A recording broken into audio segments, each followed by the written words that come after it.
Bismillahirrahmanirrahim. Assalamualaikum warahmatullahi wabarakatuh. Waalaikumsalam warahmatullahi wabarakatuh. Ya, alhamdulillahirabbil alamin wa syukurillah wa la ilaha illallah wallahu akbar. Ya, alhamdulillah hari ini kita masuk pada perkuliahan pertama atau perdana di mana kalian akan belajar tentang reklamasi pantai. Ya. Di sini mata kuliahnya kalian bisa lihat di slide atas, yaitu penyusunan RPS ya. Jadi karena ini kuliah perdana kita akan membahas apa itu mata kuliah reklamasi pantai dan bagaimana penilaiannya supaya kalian bisa lulus dari mata kuliah reklamasi pantai ini. Ya, jadi mata kuliah reklamasi pantai ini masuk pada semester 8 ya, dengan jumlah SKS-nya 3. Nah, untuk pengembangan RPS itu saya sendiri ya, kalian sudah tahu karena ketika kalian belanjakan mata kuliah ini berarti kalian sudah tahu atau bisa memilih dosennya. Diketahui koordinator ya Prof. Ratna dan ketua program studi.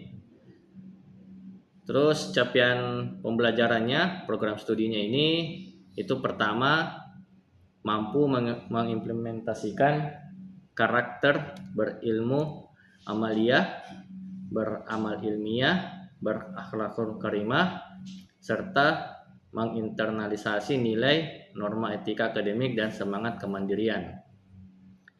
CPL kedua yaitu memiliki kemampuan menerapkan ilmu pengetahuan dasar, matematika rekayasa, dan lain sebagainya. Jadi RPS ini nanti saya upload juga di Kalam, Umi, dan materi-materi semua di situ supaya kalian bisa melihat visi misi dari mata kuliah ini. Adapun CPMK-nya yaitu capaian pembelajaran mata kuliah ini, pertama mampu memahami arah kebijakan pemerintah, mekanisme dan pelaksanaan kegiatan reklamasi pantai dengan parameter geomorfologi, oceanografi kaitannya dengan kegiatan reklamasi khususnya parameter pasang surut air laut dan sedimen. Yang kedua, mampu menjelaskan dan menghitung proses abrasi, akresi laut akibat reklamasi pantai, teknik reklamasi pantai, dan menganalisis dampak reklamasi pantai.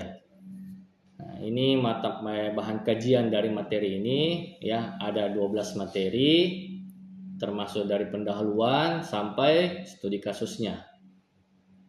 Daftar pustaka yang dipakai itu ada 5 ya. Kalian bisa lihat ini. Kalian juga bisa searching langsung di websitenya. Terus ini adalah sub CPMK-nya di mana masing-masing dari bahan ajar atau pertemuan kita setiap minggunya. Untuk pertemuan pertama itu kita akan membahas tentang definisi reklamasi pantai atau reklamasi. Yang kedua tentang kebijakan pemerintah. Jadi di mana reklamasi pantai ini erat kaitannya dengan kebijakan atau aturan yang ditetapkan oleh pemerintah. Yang ketiga, mampu menjelaskan parameter geomorfologi pantai dan laut yang berhubungan dengan reklamasi, khususnya parameter meteorologi. Yang keempat, menjelaskan parameter pasang surut. Kelima, menjelaskan dan bisa membedakan apa itu abrasi dan akresi. Terus tekniknya sampai ke sistemnya. Dari ketujuh materi ini atau pertemuan kita itu akan dievaluasi di ujian tengah semester atau mid semester ya, yang akan dilaksanakan pada pertemuan ke-8. Setelah mid kita akan masuk lagi ke pembahasan desain bangunan pengaman reklamasi pantai. Terus pemilihan bangunan pantai, tahap pelaksanaan reklamasi, terus bagaimana ya, reklamasi pantai bisa dijadikan sebagai alternatif pengembangan kawasan pesisir. Dan yang terakhir adalah kita akan membahas atau lebih banyak membahas tentang studi kasus, karena kita bisa melihat studi kasus itu lebih penting supaya kalian bisa lebih memahami bahwa kasus-kasus yang terjadi di Indonesia ini banyak akibat kelalaian dari kegiatan reklamasi pantai.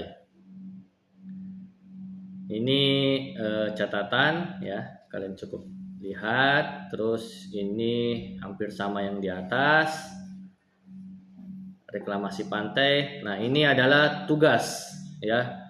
Jadi di RPS ini saya sudah masukkan juga tugas-tugas yang akan kalian jalani ya. Jadi selama perkuliahan reklamasi pantai ini kalian akan mendapatkan 5 tugas yang diantaranya akan masuk setiap setiap 2 atau 3 kali pertemuan dapat tugas lagi. Jadi tugas pertama itu tentang apa itu reklamasi, jenisnya dan contohnya. Yang kedua terbentuknya wilayah pesisir, pasut, dan sedimentasi. Yang ketiga apa itu abrasi, akresi, apa itu SLR. Yang keempat bangunan pengaman pantai, dan yang kelima studi kasus reklamasi pantai. Jadi saya biasanya ketika masuk di 3 pertemuan terakhir itu saya membuat kelompok untuk kalian akan mencari sebuah studi kasus dan kalian akan memaparkan di depan teman-teman kalian bagaimana studi kasus tersebut, bagaimana dampaknya, bagaimana kondisi sebelum dan sesudah dari kegiatan reklamasi pantai. Nah, ini sub CPMK-nya untuk tugas masing-masing tugasnya. Ya, ini kalian bisa lihat dari status tugasnya itu ada sistematika penulisan sekitar 40% ya. Terus perhitungan kajian analisisnya 60 dan kerapian tugas 10%. Nah, untuk tugas studi kasus itu dikerjakan secara kelompok ya. Ini hampir sama ya, 40, 60% dan 10%. Waktu pelaksanaan, tugas pertama itu di minggu ketiga, tugas kedua di minggu keempat, tugas ketiga di minggu ke-6, tugas keempat di minggu ke-9, dan tugas kelima di minggu ke-14 atau pertemuan terakhir kita. Ini daftar pustakanya, kalian bisa lihat. Nah, ini bobot-bobot penilaiannya ya. Jadi kalau kalian mau lulus dari mata kuliah ini ya harus mendapatkan nilai di atas 70 ya atau 80 ya. Ini kalian bisa lihat 73 ya, sudah dapat C. Jadi kalian bisa melihat di sini. Terus ini cukup kalian baca saja ya, model-model atau cara penilaian dari mata kuliah ini.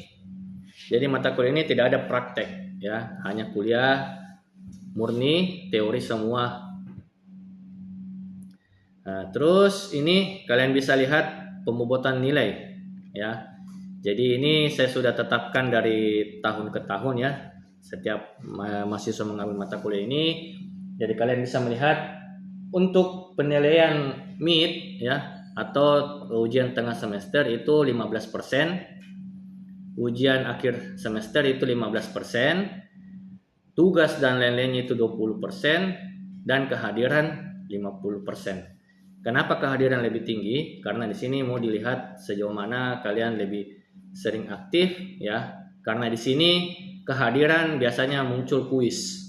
Jadi ada tanya jawab, ada kuisnya. Di sini lebih tinggi nilainya. Saya bisa langsung memberikan nilai ketika saya bertanya, ada yang menjawab, langsung saya kasih poin 50 ya. Jadi di sini biasanya lebih banyak keaktifan kalian. Kalau untuk tugas biasanya kan hanya saya masukkan di kalam, kalian tinggal kerjakan. Tetapi banyak yang kerja tugas tapi tidak hadir, makanya saya kasih nilai hanya 20%. Atau misalkan kehadirannya full, ya 50%, tetapi tugas dan nilai MIT-nya itu kurang, saya bisa kasih tugas tambahan. Ya. Tapi kalau kehadirannya memang sudah kurang, tetapi tugas atau MIT atau UAS-nya lebih tinggi, itu sama saja. Ya, saya akan tetap kasih nilai objektif ya, maksudnya bagaimana cara kalian mendapatkan nilai, begitu juga saya kasih. Karena kehadiran kalian kurang. Sampai sini ada yang mau didiskusikan tentang kehadiran ini? Jelas ya? Jadi kita sudah sepakat ya. Jadi mata kuliah ini kita akan masuk setiap hari Senin ya, jam 9.30. Jadi saya harap sebelum 9.30 kalian sudah ada dan kita akan memulai perkuliahan, dan saya akan kasihkan batas waktu sekitar 10 paling lama 15 menit terlambat. Ya. Kalau sudah terlambat berarti kelasnya atau pintunya akan saya tutup. Ya, jadi ini sudah diketahui sama ketua program studi dan saya, supaya kalian bisa melihat bagaimana cara penilaiannya. Ini perkuliahannya ya. Oke. Selanjutnya kita masuk pada perkuliahan pertama, di mana kita akan membahas tentang apa itu reklamasi.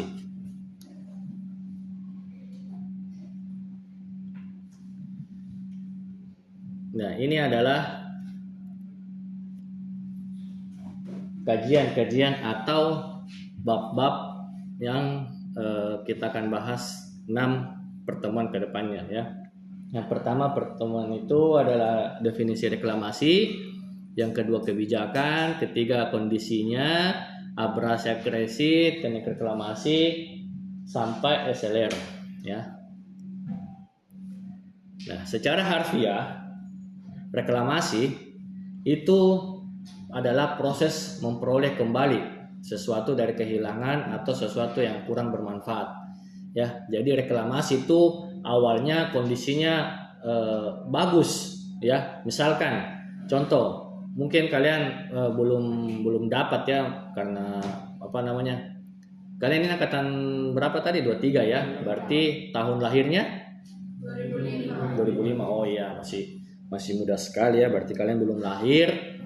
Itu dulu di Pantai Losari Makassar ini ya, kita ambil contoh Pantai Losari atau anjungan Pantai Losari itu, dia garis pantainya itu hanya pasir saja ya, pasir saja. Tetapi ini sudah dalam keadaan masih bagus. Maksudnya masih bagus, artinya masih bisa dipakai, bisa berenang, bisa berkunjung dan lain sebagainya.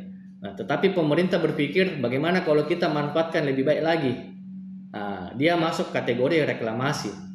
Jadi kita ingin membuat yang awalnya bagus bisa lebih bagus lagi. Nah, kalian bisa lihat nih sekarang anjungan Pantai Losari. Seandainya tidak begini modelnya, pasti lebih padat lagi penduduk. Karena kenapa? Orang kan taunya itu dulu Makassar adalah wilayah pesisir yang paling bagus sunsetnya.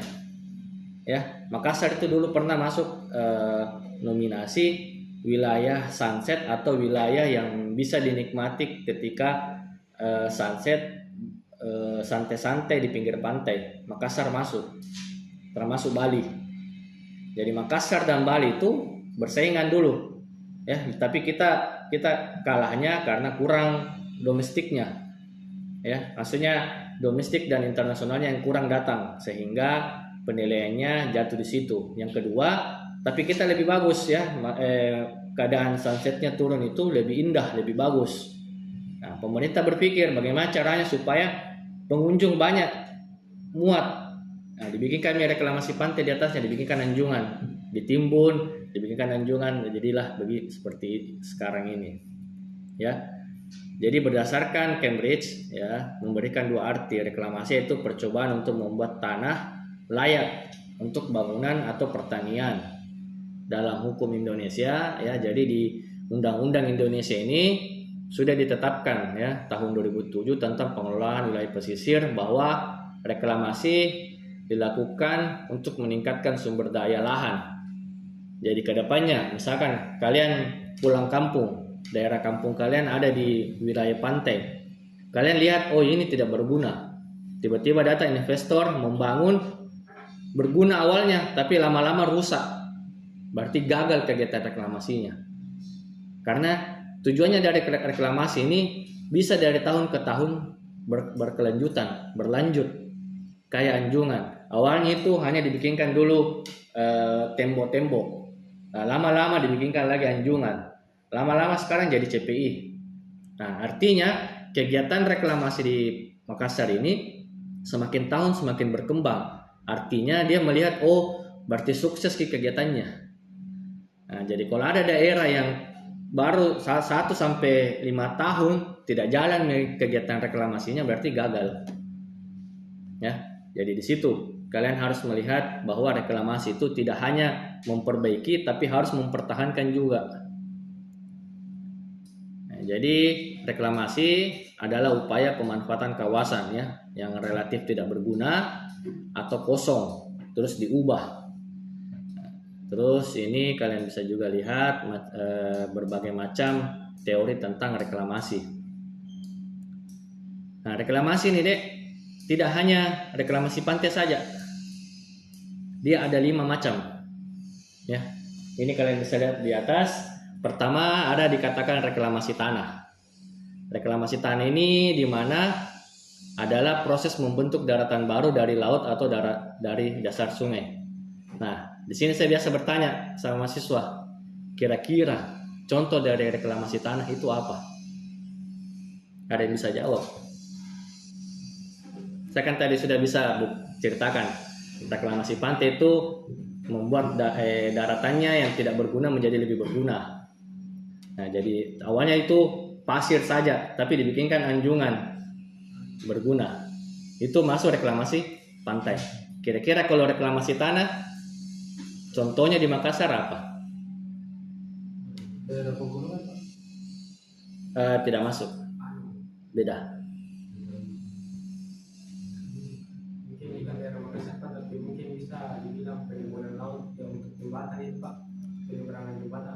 Oh bukan, kalau itu dia masuk bisa reklamasi sungai, sungai atau air. Tanah di sini karebosi. Kenapa bisa karebosi? Karling. Nah, pasti kalian biasa dilihat karebosi dulu itu lapangan bola. Terus dibikinkan reklamasi tanah di bawahnya sebagai mall. Nah, salah satunya mall di Indonesia di bawah tanah adalah karebosi saja. Di Indonesia itu cuma Makassar yang punya mall di bawah tanah. Yang lain itu tinggi. Jakarta itu rata-rata di atas, MUI, apartemen, baru mall, apartemen lagi. Malah ada mall, apartemen. Jadi dia ke atas. Kalau kita mall tak ke bawah tanah. Nah, itu masuk kegiatan reklamasi tanah. Karena memanfaatkan sebuah lahan bisa menjadi lebih berguna. Jadi di atasnya dia tetap bikinkan karebosi, lapangan, di bawahnya bikinkan mall. Ya, jadi bisa dikeruk ya, terus dibikinkan mall. Ya, contohnya itu untuk reklamasi tanah. Kalau air itu juga tadi bisa ya bikin jembatan, tapi ini bisa mengarah ke kalau reklamasi air ini di mana kita akan membahas tentang air buangan, rumah tangga, bisnis. Contohnya adalah laundry. Nah, jadi usaha laundry itu seharusnya dia membersihkan dulu air yang dia pakai sebelum dibuang ke saluran pembuangan. Ya, tapi sekarang kan tidak ada begitu. Ya, semua orang sudah bisa membuat kegiatan laundry. Ada modalmu, kau bikin usaha laundry. Padahal itu tidak boleh. Aturan Indonesia itu di mana-mana yang namanya usaha harus ada izinnya. Apalagi ini menggunakan lingkungan, air tanah kau pakai. Pasti air bersih kau ambil, terus kau pakai, keluar ada sabunnya, ada bahan kimianya. dan lain sebagainya itu tidak boleh dibuang dulu langsung ke got. Harus disaring dulu, dibersihkan baru dibuang ke got. Nah, itu masuk kategori reklamasi air. Ya, sistemnya adalah supaya air buangannya itu bisa lebih bersih. Nah, terus reklamasi sungai. Ya, misalkan ini Sungai Pampang. Ketika mau dilaksanakan atau mau dibersihkan ini sungai, dia masuk kegiatan reklamasi sungai. Jadi bisa dimanfaatkan. Contohnya juga di Jepang. Di Jepang itu kalian mungkin biasa dilihat tuh di YouTube. Jepang itu saking bersihnya, ada ikan mas, ikan koi. Itu mereka sudah melakukan reklamasi sungai. Dia bersihkan semua sungai-sungai itu. Ya, jadi kalau mau kegiatan tentang di sungai harus masuk reklamasi sungai. Nah, ini pertambangan kayak tadi temanmu bilang yang di gunung. Itu bisa masuk reklamasi pertambangan. Jadi misalkan di situ awalnya dulu ada tambang emas atau jangan lupa emas, batu sungai kayak yang di Malino. Itu kan kalau sudah habis batunya, sudah habis mineralnya, langsung ditinggalkan. Nah, bagaimana caranya supaya masuk pohon baru lagi di situ? Dilakukan reklamasi pertambangan, mengembalikan daerah yang awalnya bagus, rusak, kita kasih bagus lagi. Jadi dia masuk dalam kategori reklamasi pertambangan. Terus saya mau tanya di sini, menurut pemahaman kalian, selama berapa umur kalian semua? 19. Sekarang saya mau tanya, kira-kira di sini menurut pemahaman kalian apa itu dibilang pantai?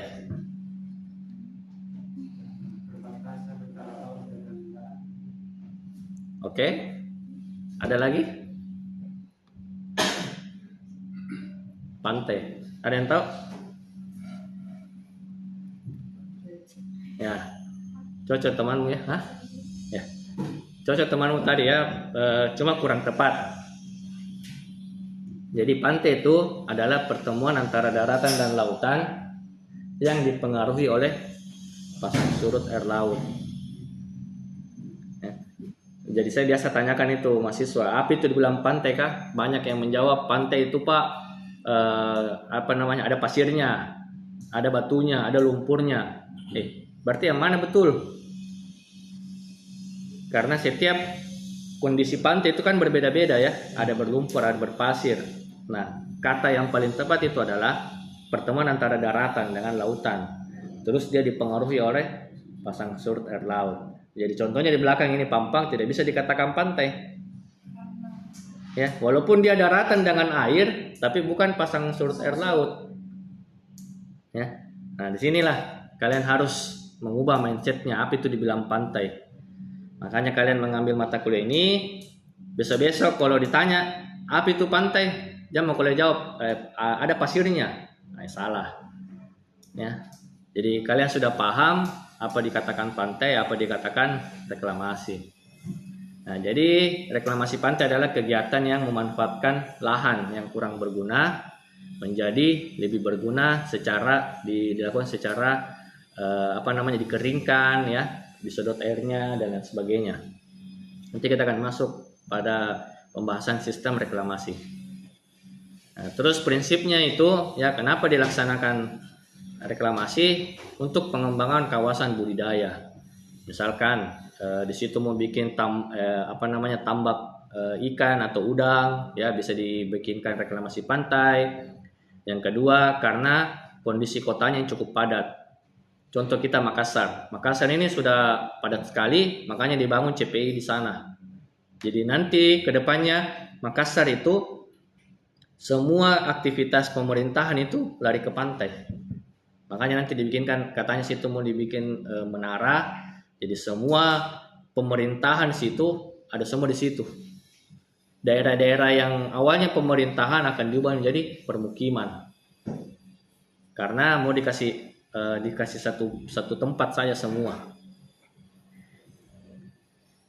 Terus sistem reklamasi ya ada 3 secara timbunan. Timbunan ini jadi pasir langsung saja ditimbun di pantai, pinggir pantai langsung saja ditimbun pasir, selesai. Ya, ini biasanya lebih efisien, waktu lebih murah, tetapi tidak kuat, tidak bertahan. Karena namanya laut, pasti dia akan selalu tinggi, ya. Jadi selalu mengambil sedimentasi timbunan ke laut, jadi berkurang, semakin berkurang dia punya daratan. Kalau kalian langsung timbun. Kalau sistem polder, ya, jadi dia dibikinkan dulu tanggul, baru dikasih keluar airnya, baru dibikinkan reklamasi pantai. Ya, ini biasanya dilakukan supaya pondasinya lebih kuat. Nah, bisa juga secara gabungan polder dan timbunan lebih kuat lagi. Seperti ini, kalian bisa lihat gambarnya, atau seperti CPI sekarang, ya. Jadi dia dibikinkan tanggul dulu, airnya disedot, dibersihkan dasar-dasar lautnya, baru dibuatkan pondasi lebih kuat supaya kedepannya bisa lagi dibangun lebih tinggi, seperti kayak di Abu Dubai, ya. Itu semua sistem polder begini. Tidak hanya ditimbun, pasti dibikinkan tanggul dulu supaya lebih kuat. Sampai sini ada mau ditanyakan? Ya, apa? Bagaimana kalau misalnya daerah yang di pinggir pantai itu tergusur, jadi bagaimana dampaknya terhadap masyarakat pesisir, Pak? Ya, dampaknya untuk masyarakat pesisir itu terhadap reklamasi pantai, mereka pasti akan kesulitan dalam mencari pekerjaan. Ya, misalkan awalnya dia nelayan, tiba-tiba digusur karena ada kegiatan reklamasi, pasti pekerjaannya akan hilang. Nah, bagaimana caranya supaya tidak hilang? Kita tarik dia kerja di perusahaan kita. Ya, mungkin bisa hanya sebagai buruh atau OB. Tetapi setidaknya pekerjaannya atau kehidupannya itu tidak mati. Ya, jadi kita tidak bilang tinggalkan mereka, tapi kita harus mengajak mereka untuk ikut dalam kegiatan kita. Oke, ada lagi? Ada pertanyaan lagi?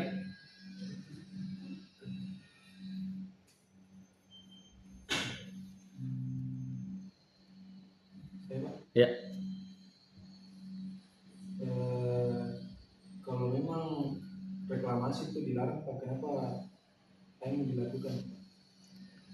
Ya, memang reklamasi akan merusak lingkungan, ya. Jadi seharusnya memang tidak, artinya reklamasi itu selama ini memang merusak, tetapi kita bisa meminimalkan kerusakannya. Contohnya kita bisa memakai alat-alat yang ramah lingkungan. Misalkan tidak terlalu banyak merusak lingkungan seperti pengerukan, atau materialnya yang kita gunakan itu bisa juga dari laut, atau misalkan kayak tadi pekerjaan nelayan yang kita rusaki dia punya pekerjaan, tapi kita bisa tarik dia kembali mendapatkan pekerjaannya sebagai pekerjaan lain kayak OB, pegawai-pegawai di minimarket atau dan sebagainya. Kalau untuk di lingkungannya, yaitu misalkan di situ ada terumbu karang hidup, kita kasih pindah dia di tempat lain, ya. Jangan langsung dikeruk, dihancurkan, tidak. Kita pindahkan mereka di tempat lain. Atau ikan, kita buatkan dia tempat khusus untuk ikan yang khusus yang ada di situ, ya. Jadi walaupun memang merusak, tapi kita bisa meminimalkan kerusakannya, ya. Sampai sini ada tanyakan lagi? Ya, kalau tidak ada, terima kasih banyak ya untuk hari ini. Insya Allah minggu depan kita akan lanjut perkuliahan pertemuan kedua kita, di mana kita akan membahas tentang kebijakan. Memang di sini akan lebih fokus ya, undang-undang apa yang dipakai di kegiatan reklamasi pantai. Ini kalian bisa lihat ya, saya kasih lihatkan contoh-contoh materi-materi minggu depan ya. Ini untuk di wilayah Kota Makassar. Oke, sekian dan terima kasih untuk hari ini. Wassalamualaikum warahmatullahi wabarakatuh. Waalaikumsalam warahmatullahi wabarakatuh.